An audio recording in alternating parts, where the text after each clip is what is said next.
So all Munna and मुन्नीच, ठीक है। सब लोग ध्यान देना। बैंक रिकंसिलिएशन स्टेटमेंट वाला टॉपिक हमने कुछ समय पहले स्टार्ट किया था।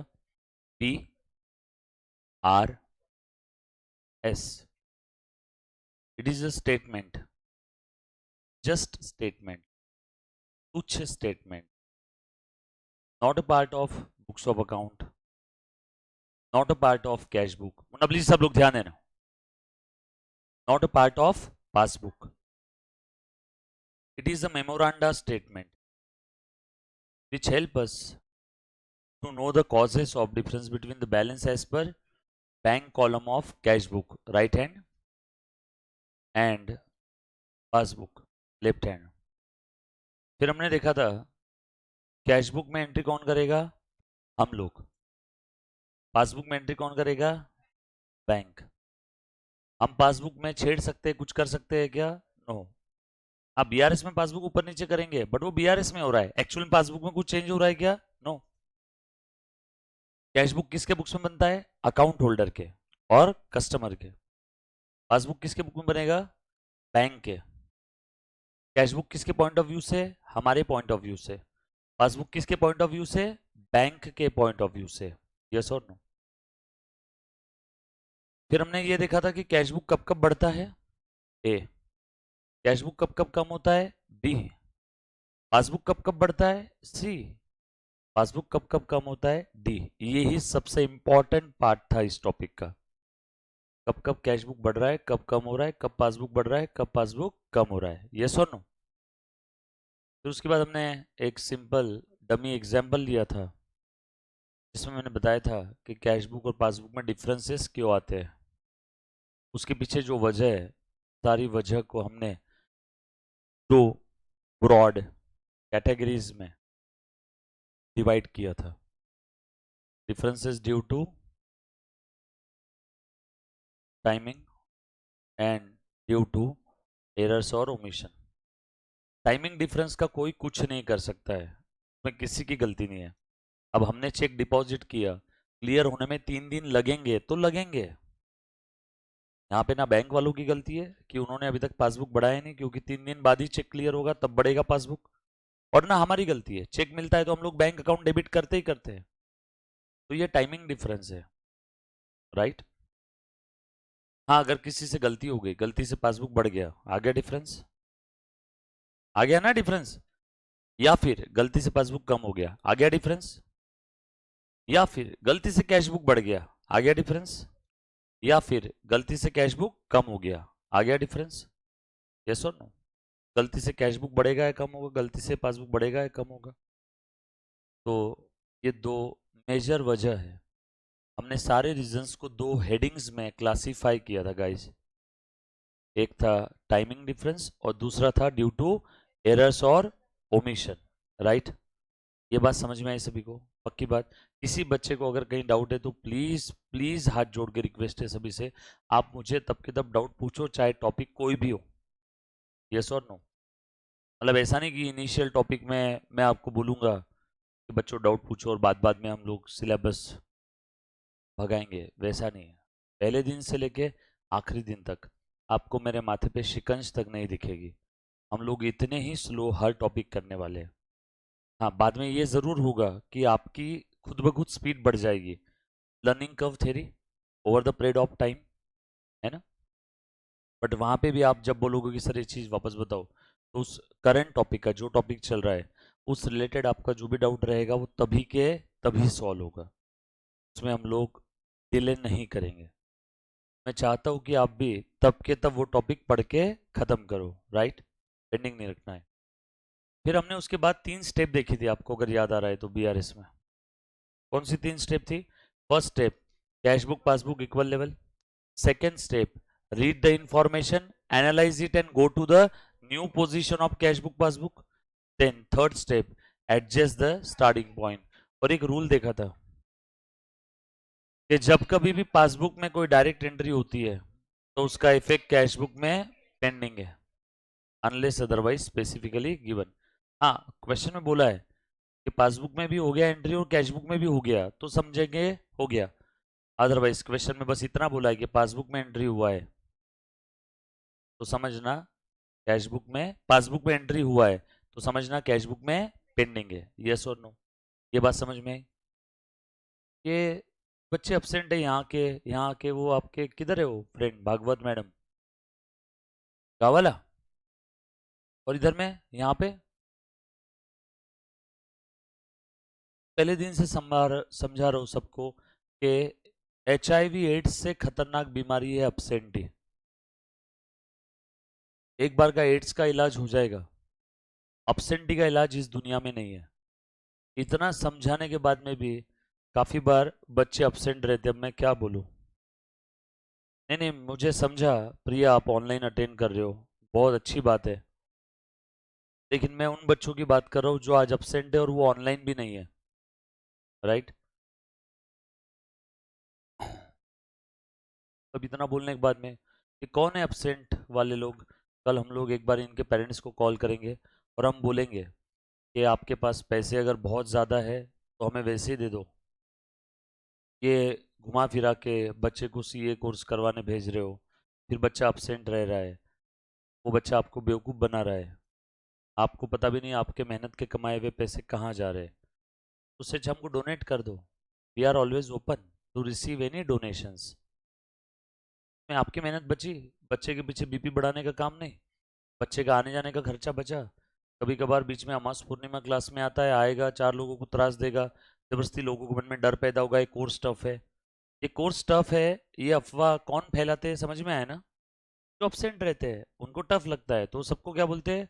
कोर्स टफ है। उसके पहले का सेंटेंस नहीं बोलते मैं अपसेंट था इसलिए टफ है। ये पता ही नहीं है ना किसी को। मुझे एक बात बताओ, कहाँ से टफ है? मैंने आपको बताया था ना, शायद मेरा रिजल्ट बताया था मैंने आपको। कोई कहाँ से टफ है? टफ होता तो ये झंडू CA बन सकता था क्या? बात समझ में आ रही सभी को? सीधा हिसाब है, 1 + 2 = 3। Garbage in, garbage out, quality in, quality out. जो बोएगा वही पाएगा, सीधा हिसाब है। तुम मेहनत करोगे पास हो जाओगे, या फिर रिवर्स देख लो, तुम फेल हो गए मतलब तुमने मेहनत नहीं किया। नहीं सर मेरी तबीयत खराब थी, एग्जाम के समय उल्टी हो गई, चक्कर आ गई, हो गया, हाँ, फेल हो गए, पढ़ाई नहीं किया। सर उस समय दुनिया खत्म होने वाली, नहीं, फेल हो गए मतलब पढ़ाई नहीं किया। बाकी सब एक्सक्यूजेस है, और वो एक्सक्यूजेस हर साल दर साल चेंज होते रहते हैं, क्योंकि वो सच है ही नहीं। वो इंसान भूल जाता उसने पिछली बार क्या एक्सक्यूज दिया था, तो अगली बार वो चेंज हो जाता, उसको भी पता नहीं रहता लास्ट टाइम क्या बहाना दिया था। तो तुम किसी फेल वाले स्टूडेंट से आज पूछो क्यों रे क्यों फेल हुआ था, अरे उस समय पेपर बहुत टफ आया। 1 महीने बाद फिर से पूछना क्यों रे क्यों फेल हुआ था, अरे उस समय मेरी तबीयत खराब थी। फिर से 1-2 महीने बाद पूछना, फिर से वो रीजन भूल जाएगा, क्योंकि वो सच था ही नहीं। सच अगर रहता तो याद करने की जरूरत नहीं रहती, झूठ रहता है इसलिए बहाने चेंज होते रहते, पिछली बार क्या बहाना दिया था याद ही नहीं रहता। इसीलिए सीधा हिसाब है, फेल हो गए मतलब पढ़ाई नहीं किया, मेहनत नहीं किया। सर नहीं मैं अपसेंट था इसलिए फेल हुआ, वही तो मैं बोल रहा हूँ, क्लास आने की भी मेहनत नहीं किया। फेल हो गए मतलब क्या? मेहनत नहीं किया, सीधा हिसाब है। तो प्लीज, घर वालों ने ईमानदारी और इज्जतदारी में आपके लिए पैसे भरे हैं, तो अपसेंट मत रहो। जो आपके दोस्त है उसको बोल के बोलना भाई तेरे माँ बाप के पास पैसे ज्यादा है तो यहाँ पे आके डोनेशन दे दो, यहाँ पे एक AC और लगवा देंगे हम लोग उस डोनेशन से, ताकि आपको गर्मी ना हो, इतना तो भला हो जाएगा। जो आपके दोस्त है उनको बोलो ये चीज़। और वैसे एक बार अब मैं ज़रा अटेंडेंस रजिस्टर चेक करवाता हूँ, क्योंकि इससे मेरी गर्ज थोड़ी है।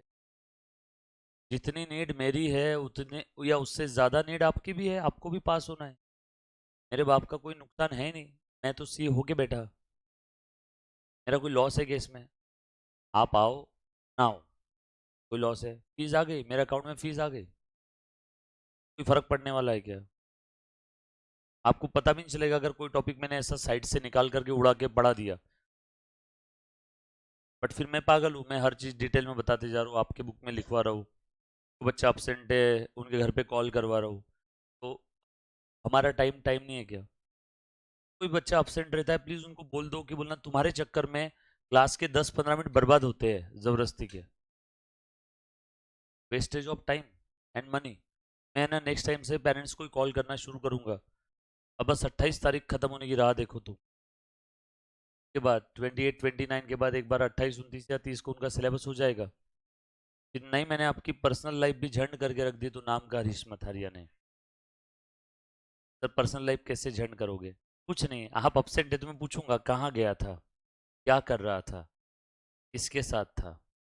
फोन लगा, पापा को फोन लगा, मम्मा को फोन लगा, गार्डियन को फोन लगा, जिसके साथ था अब उसको बोल के तो अकाउंट्स पढ़ा अब।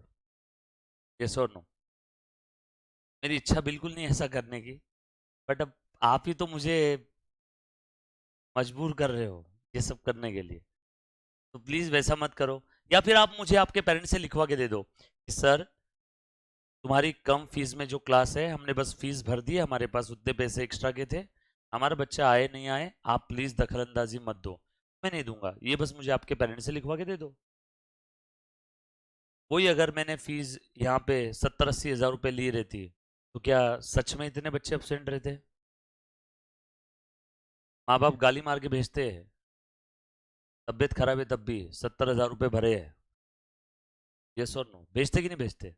तो फिर तो हमारी गलती हो गई फीस कम रखना, मतलब बात समझ में आ रही क्या? तो प्लीज इस चीज को सीरियसली लो। और जो कोई भी इंसान कहीं गांव जाते हैं तो बोलो घर वालों को कि मेरा सीरियस बिजनेस है, मैं अभी गांव नहीं जा सकता हूँ। मालूम है जब मैं फाइनल में था तब मेरे पापा ने बोला था कि 2 3 दिन के लिए घर पे आ जा। बोला नहीं पापा मैं नहीं आ सकता। मेरे पापा ने लिटरली मम्मी को बोला था इतना कौन सा बड़ा आदमी हो गया है, घर पे भी नहीं आ रहा है, पढ़ाई तो कर रहा है सीए फाइनल की। मैंने बोला पापा मैं अगर आपको बोलूँ आप 2 3 दिन के लिए पुणे आ जाओ ऐसे ही घूमने, आप आओगे क्या? पापा बोले नहीं अभी नहीं आ सकता, दुकानदारी है। तो बोला बस वो आपका धंधा है, ये मेरा धंधा है। मेरा धंधा पढ़ाई है, उस समय मैं पढ़ाई कर रहा था ना फाइनल में। तो जब आप आपका बिजनेस छोड़ के मेरे पास नहीं आ सकते पुणे, तो मैं मेरा बिजनेस छोड़ के कैसे आ सकता हूँ आपके पास? चलती क्लास के बीच से मैं छुट्टी नहीं ले सकता हूँ। मैं उस मामले में तुमको पहले बताया था कि मैं बड़ा स्वार्थी इंसान था। मेरी पढ़ाई के आगे मेरे माँ बाप भी नहीं थे उस समय के लिए, उन्हीं का आशीर्वाद था। उन्हीं को मैंने बोल दिया था कि मैं छुट्टी नहीं लूंगा। मेरे कजिन भाई की शादी थी, नहीं गया, मेरी पढ़ाई थी। और तुम लोग छोटा मोटा सा जरा सा कुछ रीजन आ जाते हैं तो एक इंसान कहीं बाहर चला जाता है, गांव चला जाता है, तो वहां बोलना चाहिए कि अभी मेरा मेन बिजनेस है।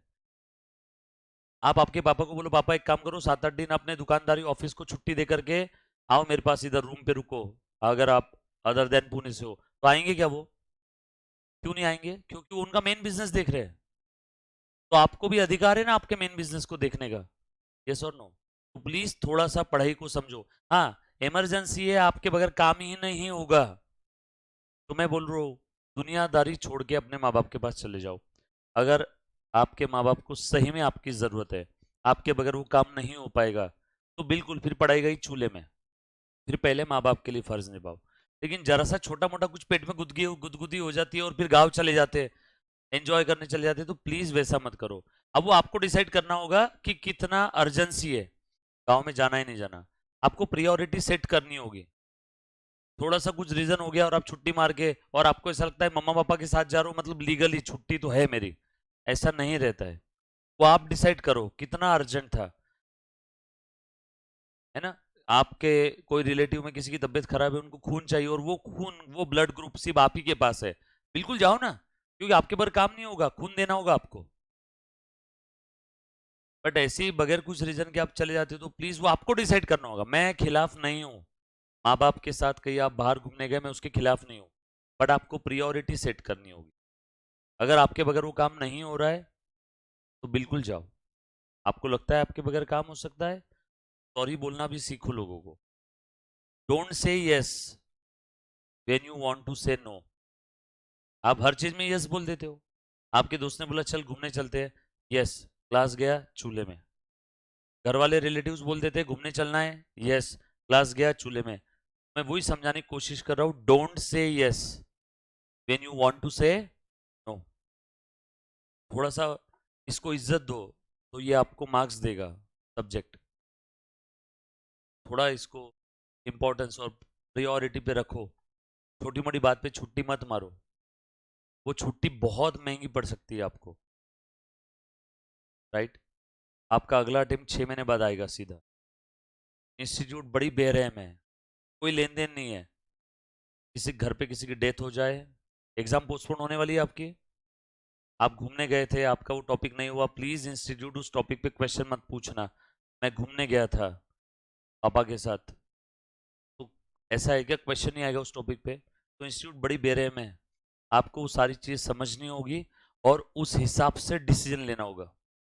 थोड़ा सा डिसीजन लेने के पहले थोड़ा सोचा करो ना यार, ऊपर वाले ने बुद्धि दी है ना आपको, बुद्धि का इस्तेमाल करो। कोई तो एक चीज है जो हमें जानवरों से अलग बनाती है, हम लोग खुद के डिसीजन खुद ले सकते हैं, यस और नो। तो थोड़ा सा अपने सोचना है, बगैर रीजन के छुट्टी मत मारो, वरना कल चल के जब सही में छुट्टी की जरूरत रहेगी तब आप छुट्टी नहीं मार पाओगे। छुट्टियां बचा के रखो। पूरी बैच के अंदर में होता है बच्चों की 8-10 छुट्टी होती है पूरी बैच में, बट आपकी तो 2 महीने में 8 छुट्टी हो जाती है। तो वैसा नहीं होना चाहिए, वजह होनी चाहिए। फिर एक काम करता हूँ, मैं भी कल चल के ऐसे ही बोलता हूँ ना कि मैं छुट्टी मारता हूँ। मेरे पापा का भी कैंसर का ट्रीटमेंट चल रहा है पुणे में, फैक्ट है। हर दिन रेडिएशन के लिए जाते हैं बावधान से हड़पसर में सह्याद्री हॉस्पिटल में, फाइनल स्टेज कैंसर है। तो मेरे पास तो कितना अच्छा रीजन है, मेरा बाप मौत के कुछ कदमों दूर है, तो मैं तो अभी डेली रेडिएशन करवाने जाता हूँ, दोपहर में 3 बजे जाना पड़ता है, मैं तो इधर ही रहता हूँ 3 बजे। तब भी कौन जाता है रेडिएशन करवाने के लिए? मेरी वाइफ जाती है। वो डेली पापा को लेके जाती है कैब से, रेडिएशन करवा के घर पे लेके आती है। पापा अच्छे से चल फिर रहे हैं, बट उनको कभी कभी चक्कर आ जाते हैं। तो उसके अंदर में मेरे पास तो कितना अच्छा रीजन है कि पापा का फाइनल स्टेज कैंसर है, डॉक्यूमेंट्री प्रूफ है, सारे डॉक्यूमेंट्स भी है मेरे पास। तो मैं तो रोज ही छुट्टी मार सकता हूँ फिर तो, कोई बोलने वाला भी नहीं है। कोई भी नहीं, ना इंस्टीट्यूट बोल पाएगी ना बच्चे। हफ्ते में 3 दिन छुट्टी चलेगा क्या आपको? फिर वैसे तो मैं वैसा करता हूँ। सह्याद्री में दोपहर में 3-4 बजे गए उधर, आप हड़पसर में देखोगे तो सह्याद्री का एक बड़ा हॉस्पिटल है हड़पसर साइड में, आपको दिख जाएगा। आप कभी वहां पे गए तो आपको रेडिएशन डिपार्टमेंट में एक बूढ़ा इंसान बैठा हुआ दिखा और साथ में एक लेडी दिखी, समझ जाना ये हरीश सर के पापा और वाइफ है। रेडिएशन का ट्रीटमेंट बहुत महंगा है, तो इसलिए उस डिपार्टमेंट में ज्यादा भीड़ नहीं रहती है। एक एक रेडिएशन 25,000 का है, पिछले 10 दिन से चल रहा है, और 4 दिन रेडिएशन रहेगा, 14 दिन। बात समझ में आ रही है क्या? तो ये क्यों पॉसिबल हुआ? आज मैं इधर से, मेरा कार्ड, एटीएम कार्ड मेरा काम कर रहा है, जो काम मैंने करना चाहिए था वो काम कौन कर रहा है? मेरा एटीएम कार्ड, और मेरी वाइफ वो लेके जा रही है। तो फिर मैं भी छुट्टी ले सकता हूँ, और ये जेन्युइन रीजन है। बट आज तक मैंने ना उस रीजन की वजह से ना इधर छुट्टी ली, ना इंटर में। तो फिर आप थोड़ा सा प्रायोरिटी सेट करो ना यार लाइफ में, थोड़ा समझो। और उस चीज को मैंने एक्सेप्ट कर लिया है 4-5 साल से, वो पापा को वो चीज है। वो क्यों है डॉक्टर बोलते हैं वजह, पैकेट वाला दूध, ये पास्ता, पिज्ज़ा। पिज्ज़ा को 1800 डिग्री पे तपाते हैं, कुछ 1500-1800 डिग्री पे, तो कितनी केमिकल रिएक्शन होती हो। दूध के पैकेट्स जो आते हैं प्लास्टिक के, वो कहाँ से आते हैं? इतना प्लास्टिक रोज नया पैदा होता है क्या? नो। आपका जो सड़ा हुआ गला हुआ प्लास्टिक होता है जो कचरे में डालते हैं, उसी को हाई डिग्री पे तपाते हैं, उसका पानी करते हैं, फिर उससे पैकेट बनते हैं, दूध के पैकेट, थम्स अप, पेप्सी की, कोला की बोतल बनती है, और वो महीनों महीने तक उसमें कोल्ड ड्रिंक रहता है। पेस्टिसाइड्स होते हैं, तो केमिकल रिएक्शन होती है, मेजर रीजन है कैंसर के। इसीलिए जनरली मैं अवॉइड करता हूँ पिज्ज़ा, खास करके पिज्ज़ा, पास्ता, फ्रोजन फूड। एक एक साल तक के फूड को स्टोर करके रखते हैं, वो मटर के दाने, फ्रोजन मटर के दाने। तो ये सब रीजन है कैंसर का। आज के टाइम पे इतने कैंसर पेशेंट क्यों बढ़ रहे हैं? वो सारी चीजें, वो चीज है। अब देखो रीजन सभी के पास रहते हैं, तो बट आप लोगों को प्रायोरिटी सेट करनी पड़ेगी बॉस। जितनी जल्दी आप इस चीज को समझ लोगे, और बगैर पैसे के लाइफ में कुछ नहीं है। मैं अगर एक दिन रेडिएशन का पैसा नहीं दूं तो वो मुझे हॉस्पिटल के सामने भी खड़े नहीं रखेंगे, मुझे उनको 25,000 रुपये देने ही पड़ते हैं बगैर सवाल जवाब किए। वहां डिस्काउंट वगैरह भी नहीं मांग सकते। कुछ बात समझ में आ रही है? तो इस कलयुग का अल्टीमेट ट्रूथ क्या है मालूम है ना? पैसा। ये आपके पास है तो ठीक है, वरना फ्री में सिर्फ माँ का प्यार ही मिलता है इस दुनिया में, और बाप की लात, और माँ का प्यार, ये दो चीज के अलावा फ्री में कुछ नहीं मिलता है। आपको आज नहीं तो कल इस चीज की वैल्यू समझ में आएगी। मैं नहीं चाहता हूँ ऐसा किसी के साथ हो, लेकिन किसी के घर वालों के साथ अगर कोई मेडिकल इमरजेंसी आ जाती है, तो हॉस्पिटल वाले अंदर वो पेशेंट को लेने के पहले डिपॉजिट लेते हैं, मालूम है ना आपसे? उसके बगैर पेशेंट को अंदर नहीं लेते। वो सिर्फ मूवी में ऐसा होता है, कोई तो हीरो कहीं से आ जाता है, पैसे नहीं है, वो डॉक्टर को दो लाफे लगाता है और फिर बोलता है ऑपरेशन करो और सब ठीक हो जाता है। रियल लाइफ में वैसे नहीं होता है गाइस। और आप लोग जो कोर्स कर रहे हो इसमें मेहनत बहुत ज्यादा है, आगे पैसा बहुत ज्यादा है। आपकी 99% प्रॉब्लम सॉल्व पैसे से होती है।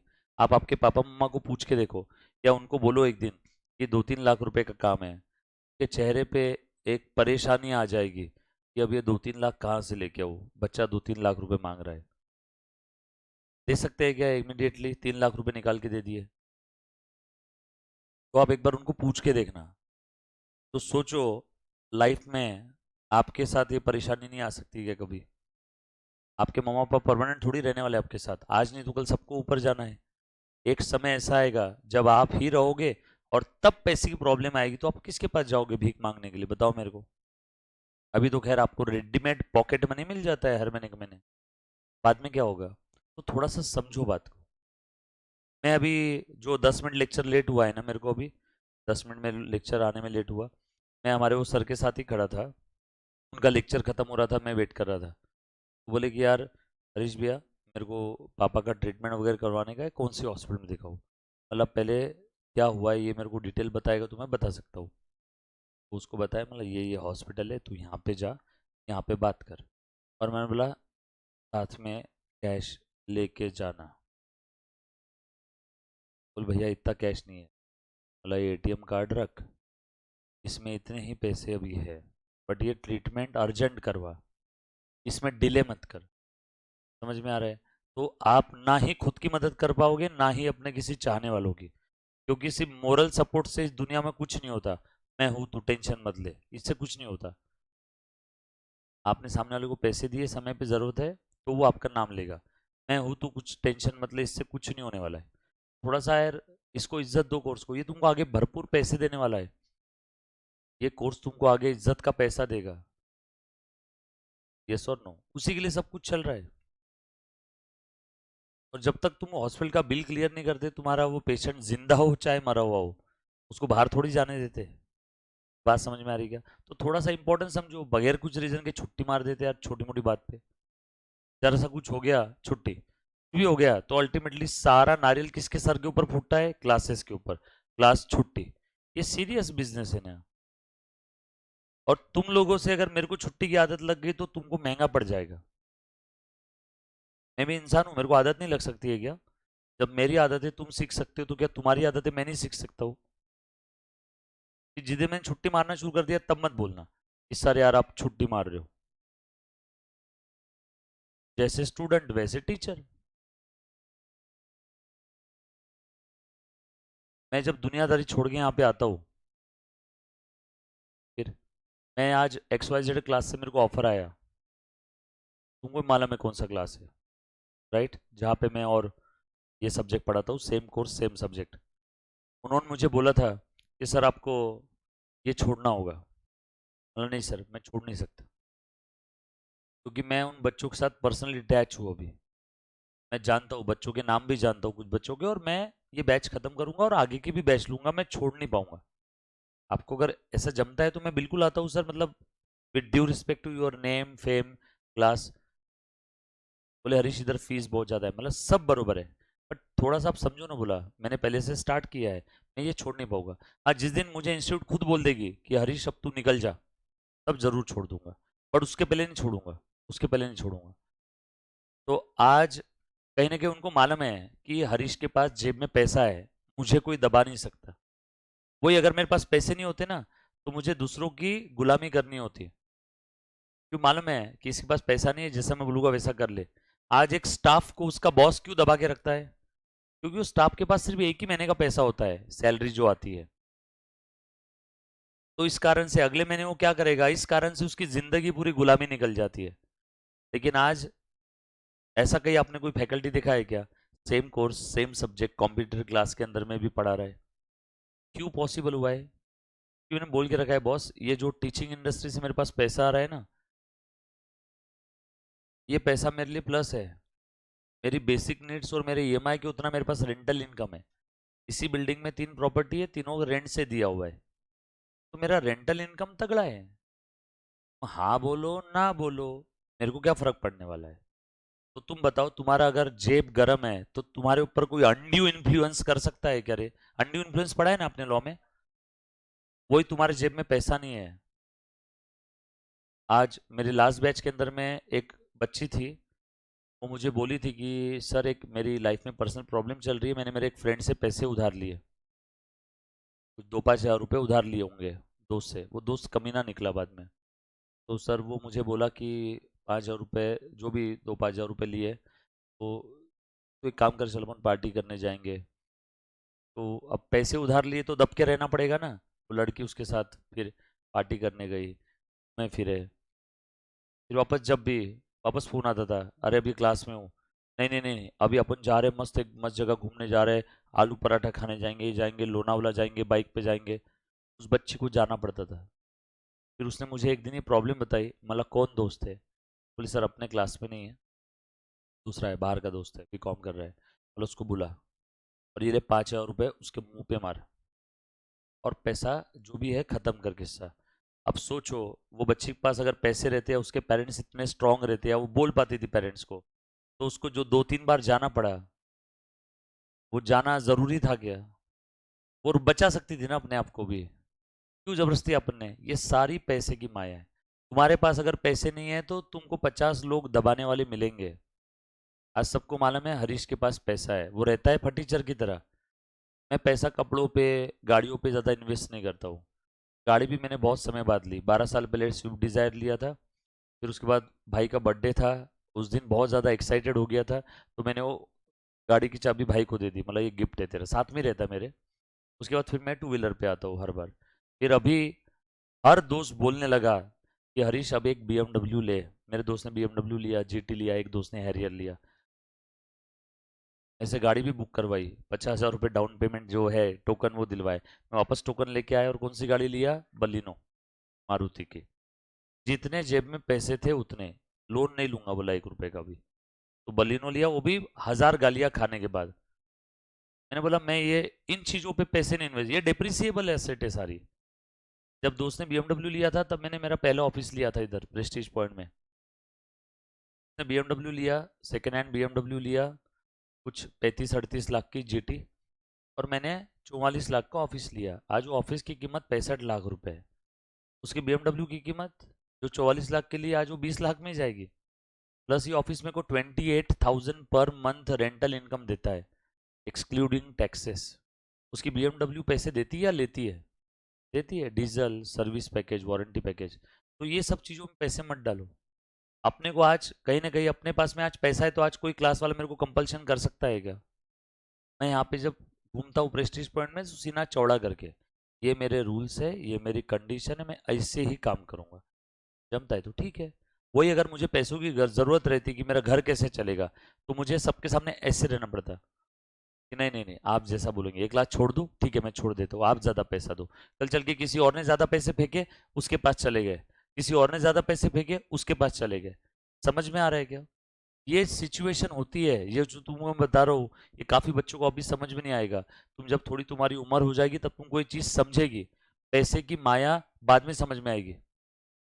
और ये तुमसे मैं बात कर सकता हूँ क्योंकि तुम लोगों ने युवक भारती ऑलरेडी पढ़ लिया है।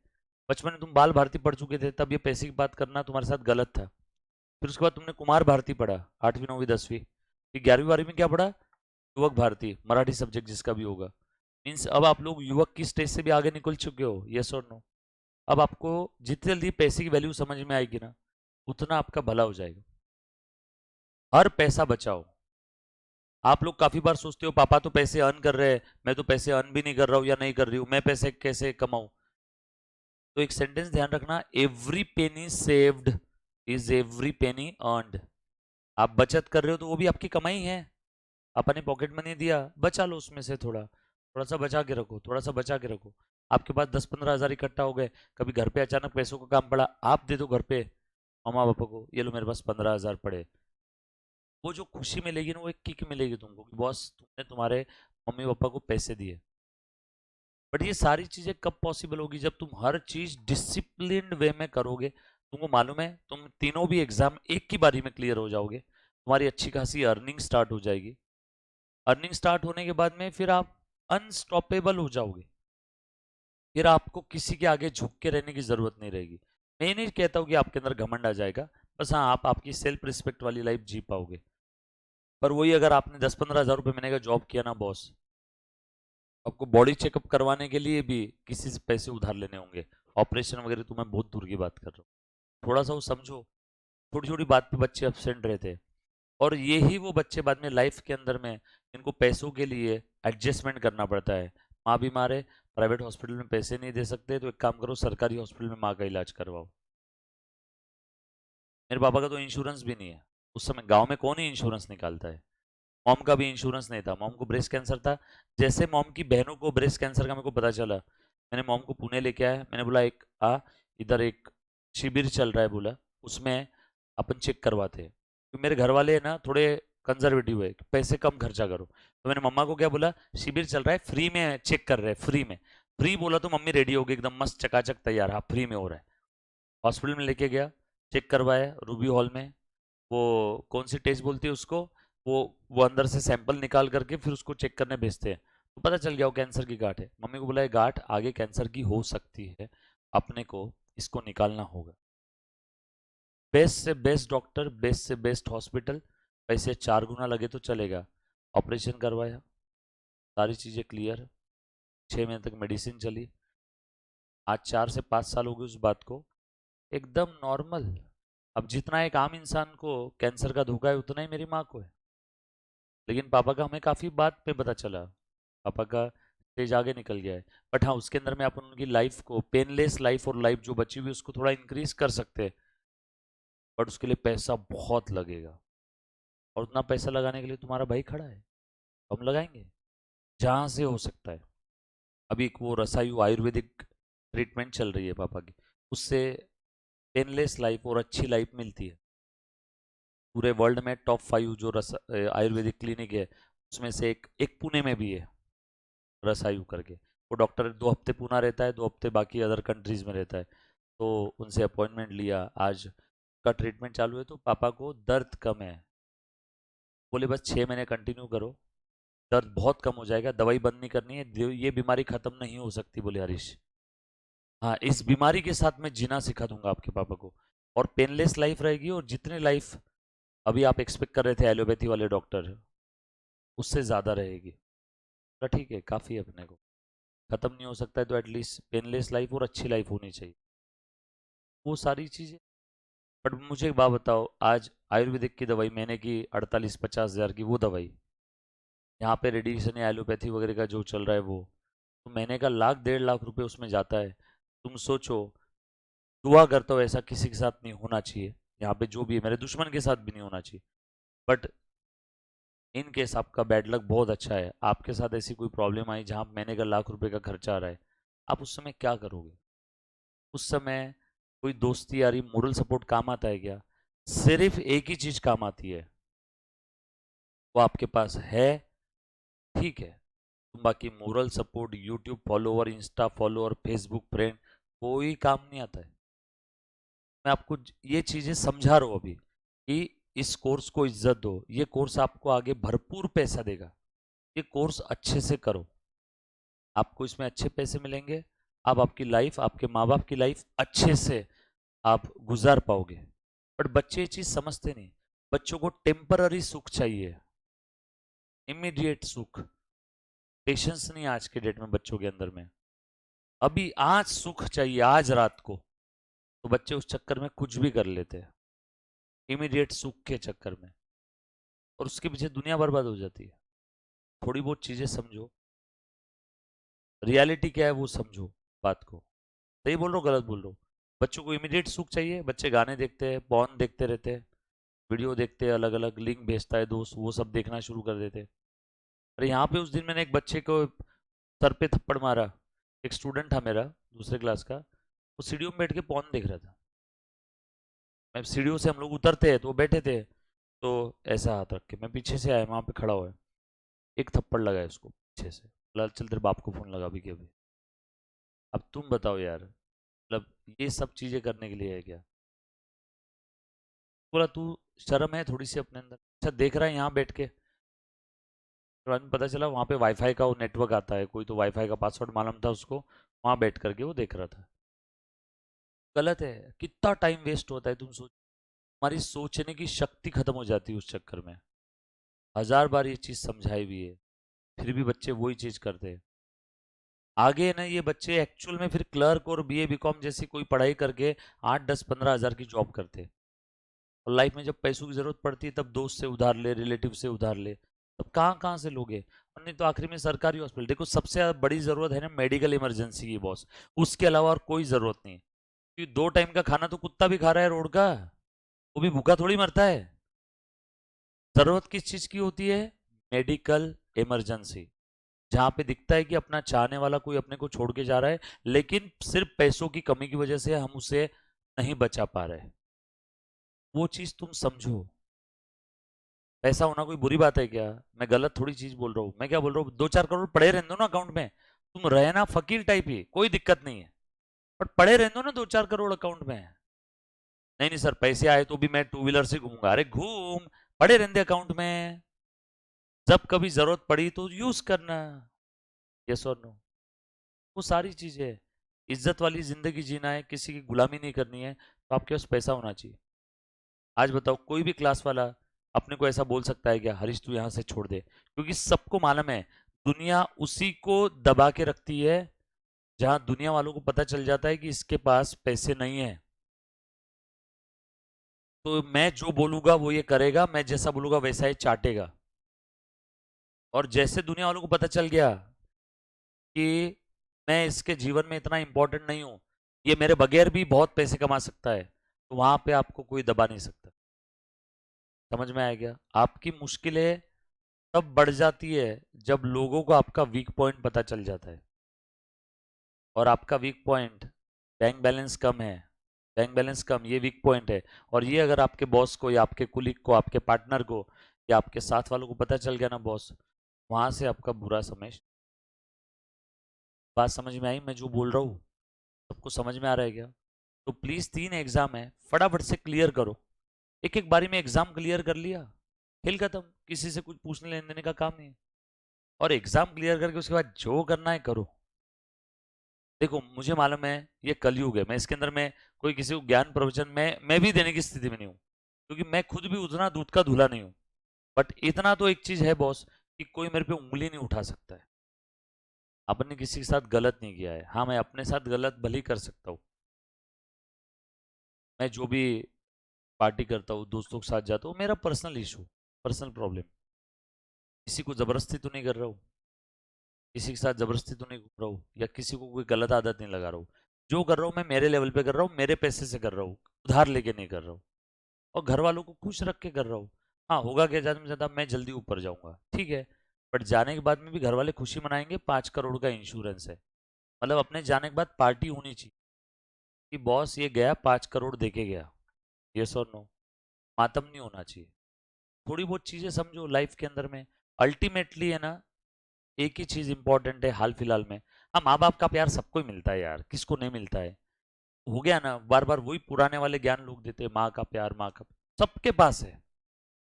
हाँ किसी के पास अगर माँ नहीं है तो पिताजी ही माँ का भी प्यार देते हैं और पिता का भी प्यार मिलता है।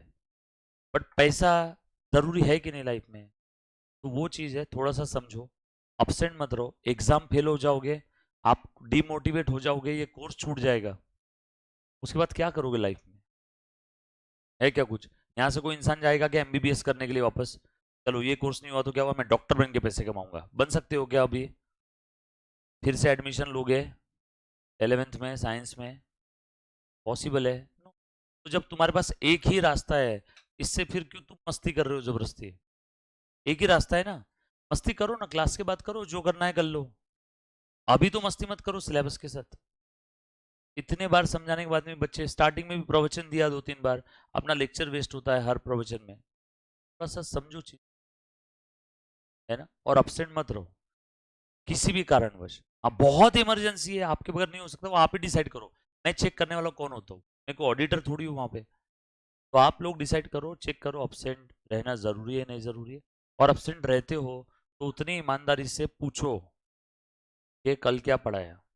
उसका लेक्चर आपके पास अगर होगा तो लेक्चर देखो, दोस्त से पूछो, व्हाट्सएप का कभी कभी सही यूज भी कर लिया करो लिंक भेजने के अलावा।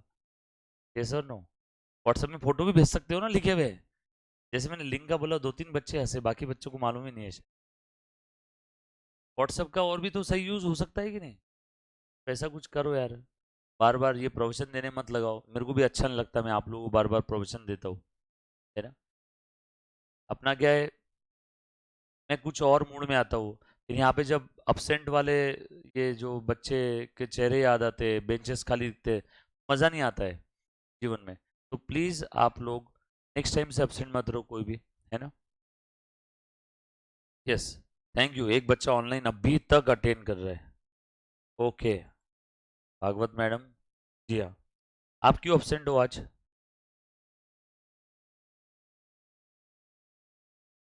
क्या हो गई है? चलो ठीक है, ये बात समझ में आई क्या? अब प्लीज नेक्स्ट टाइम से एब्सेंट मत रहो, बार बार प्लीज प्रोविजन देने मत लगाओ यार, है ना। थोड़ा सा पैसे की वैल्यू समझो, और इससे आपको पैसा मिलेगा। ये जो चार्टर्ड अकाउंटेंसी वाला कोर्स है ना, ये आपको भरपूर पैसा देगा आगे। बस आप ईमानदारी से करो ना। एक फाउंडेशन की एग्जाम, इंटर की एग्जाम और फाइनल की एग्जाम, 3 ही एग्जाम है। आर्टिकलशिप तो होना ही है, वहां कोई एग्जाम थोड़ी है आर्टिकलशिप खत्म होने के बाद। 3 एग्जाम है, 3 एग्जाम, 1 2 3, 3 एग्जाम क्लियर। तुम बताओ, तुम ऐसा लगता है कल ही की बात है, 2020 कोविड आया था, 2023 आ गए, 3 साल किधर के पता चला गया। वैसे ही देखते देखते आप लोग सब फाइनल में पहुंच जाओगे, और फाइनल क्लियर हो जाएगा, और प्रेस्टीज पे आते आते गलियारों में मेरे को मिलोगे, सर सीए फाइनल क्लियर्ड है, सब मस्त एकदम लड़के लड़कियां ब्लेजर में, टाइट मस्त कपड़े पहन के अच्छे से, और मिल रहा है कि हाँ यार सर क्लियर। अभी क्या, मैं केपीएमजी में हूँ, मैं पीडब्ल्यूसी में हूँ, मैं डिलॉयट में हूँ, सर मैं अकाउंट सब्जेक्ट पढ़ा रहा हूँ, अब देखते हैं अपन कौन अच्छा पढ़ाता हो। चलेगा। मैं चाहता हूँ कि मुझे मेरा बच्चा ही रिप्लेस करे इस दुनिया में, टीचिंग इंडस्ट्री में। वो मेरे लिए एक सपना है कि मेरा पढ़ाया हुआ कोई स्टूडेंट अगर मुझे रिप्लेस करेगा, तो वो एक ड्रीम है मेरा कि उसी से मैं हारूं, किसी और से नहीं। तो देखते हैं अभी आगे क्या होता है, कैसे होता है। तो कोई केपीएमजी में, पीडब्ल्यूसी है, आपको मालूम है और कौन सी, अर्स्ट एंड यंग भी है, 4 बड़ी फर्म है। डिलॉयट है, डिलॉयट, ईएनवाई, पीडब्ल्यूसी, केपीएमजी। यस और नो? ये बिग फोर है ना, सीए की फर्म। फिर लोकल लेवल की बड़ी फर्म है। कल चल के मुझे कुछ ज़रूरत पड़ी, टैक्स रिलेटेड कुछ काम है, मैं आपको बोल सकता हूँ कि हाँ यार चल, अपना बच्चा चार्टर्ड अकाउंटेंट है, टैक्स में प्रैक्टिस कर रहा है, टैक्स का मास्टर है, ये ऑडिट कर रहा है, ये ऑडिट देखता है। वो दिन कब आएगा? ये छपरीगिरी अब बंद करो, अपसेंट नहीं रहना किसी ने, थोड़ा सा चीज़ें समझो ना यार। बहुत मज़ा था सीए बनने के बाद। तुम्हारे नाम के आगे जब तुम सीए लिखते हो, कहीं दोस्त यार, रिश्तेदार, रिलेटिव, शादी, कहीं पे भी गए, मामा का लड़का, बुआ का लड़का, बुआ की लड़की, मामा की लड़की, कहीं पे भी शादी में जाओ, जब तुम जाते हो ना, तो ऐसा समा रुक जाता है, रुक जाता है एक्चुअली। भले मैं टू व्हीलर पे आता था, बट अपना खौफ उतना ही था। आज कार में भी आता हूँ तो भी उतना ही है। कोई मैटर नहीं करता है फिर आप क्या पहनते हो, कितने घटिया कपड़े पहनते हो, कौन सी गाड़ी में आते हो। बस सामने वाले को अगर ये पता है कि बॉस ये चार्टर्ड अकाउंटेंट है, बस उतना काफ़ी है। थोड़ा समझो बात को। यस और नो? तो प्लीज़ अब अपसेंट मत रहो। तो आपके दोस्त लोग हैं उनको भी समझाओ कि बोलना अपसेंट नहीं रहना है। तो मालूम है कि बीआरएस के अंदर में जो हम लोग पढ़ रहे हैं, ये 6-8 नंबर का क्वेश्चन एग्जाम में आता है। और तुमको पता है मोर देन 50% स्टूडेंट 5 से 7 नंबर की वजह से फेल होते हैं। एनालिटिक्स आता है इंस्टीट्यूट का, तुम भी देख सकते हो। मोर देन 50% स्टूडेंट 5-7 मार्क्स से फेल होते हैं। वो 5-7 मार्क ऐसे ही रहते हैं अपसेंट वाले। कोई टॉपिक में अपसेंट रह गए, 8 नंबर कम आ गए, गया 44 नंबर। चारों सब्जेक्ट की टोटल 200 चाहिए ना आपको मिनिमम। यस और नो? सोचो कितनी बड़ी गलती है यार ये। और तुम्हारा तो मेन बिजनेस एजुकेशन ही है ना। वो उठ के नहा धो के तैयार किस चीज के लिए होते हो? पढ़ने के लिए ना। कोई और पर्पज है तैयार होने का? कोई और पर्पज है क्या? बस फिर जिस चीज के लिए तुम रोज सुबह जिंदा हो रहे हो, घर से निकलने तक क्लास का रास्ता रहता, बाद में कहीं ना कहीं डाइवर्ट हो जाते, वैसा मत होने दो। डन? चलो यार, उम्मीद करता हूँ कि ये आज का जो लेक्चर है, जो मैंने बताया आपको, थोड़ा बहुत आपके दिमाग में गया होगा। नेक्स्ट टाइम से बोलने मत लगाओ यार।